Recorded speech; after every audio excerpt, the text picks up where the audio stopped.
see you. I really welcome you and thank you for being with us. And the folks have come from long distances, very long distances. I think Alaska was left out of the list, it was mentioned, but they're from many states, and we're so grateful to them for their loyalty and affection for Bob. And let me say, do not blame Bobby that we ramble and ramble and ramble. She tried to keep us quiet. She said, come on, cut it. You know, be victim of something that they want to hear. We've told you everything we know, I think. Anyhow, I do hope that you still have some stamina when this is over and you'll join us for our reception down the street. I can assure you there's going to be warm food. So if you're cold, it'll be warm when we go next.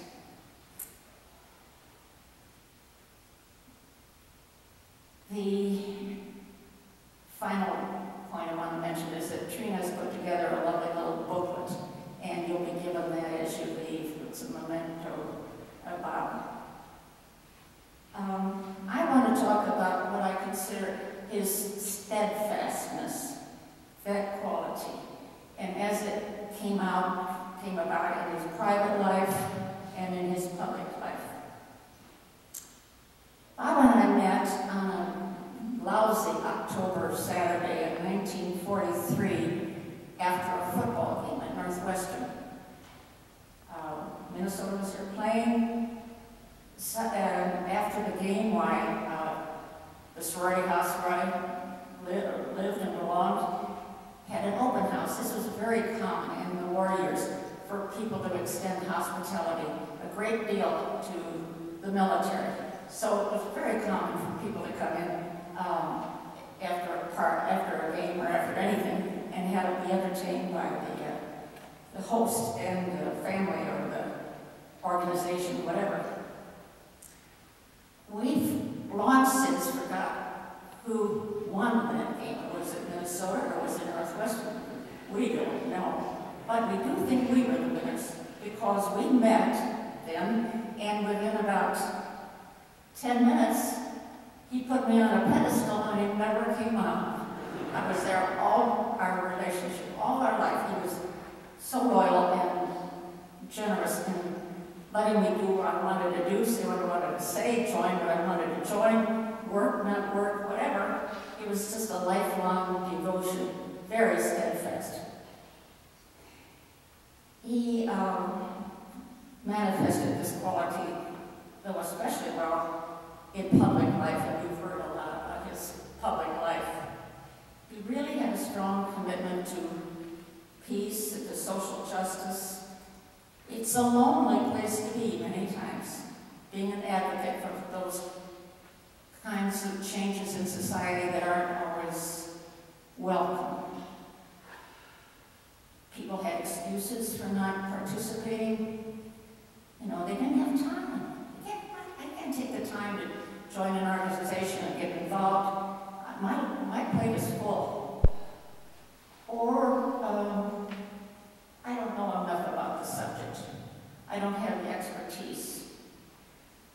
You're smarter, you do it. I can't do it. I don't like meetings. I don't like to go to meetings. Meetings are a drag, and what gets done? It's a big nothing. Or somebody else can do it much better than I can. I'll just sit it out things. Or very commonly, it's used all the time, people won't like it. My boss won't like it if I do this or say this. My in-laws won't like it. My neighbors won't like it. And heaven forbid the folks in church won't like it. We all have these crutches. We don't want to get involved. But he had a sense of personal responsibility to carry on the causes for which he was so strongly believed in, and he did it in the home and in the church, and he had the support of people in the home, our home, and from his childhood home and the church.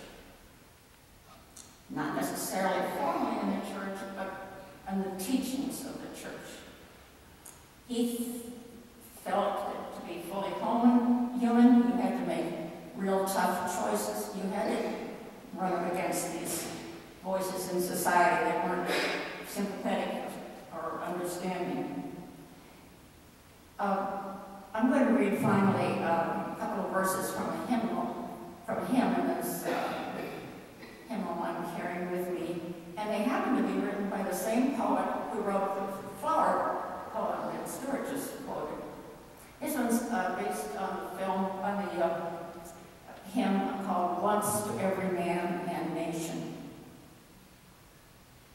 Once to every man and nation comes a moment to decide in the strife of truth with falsehood, for the good or evil side, some great cause, God's new Messiah, offering each the bloom or blight.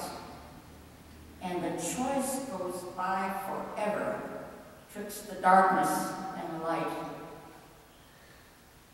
Though the cause of evil prosper, yet 'tis truth alone is strong.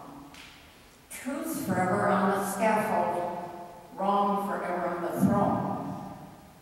Yet that scaffold sways the future, and behind the dim unknown standeth God within the shadow, keeping watch above his own.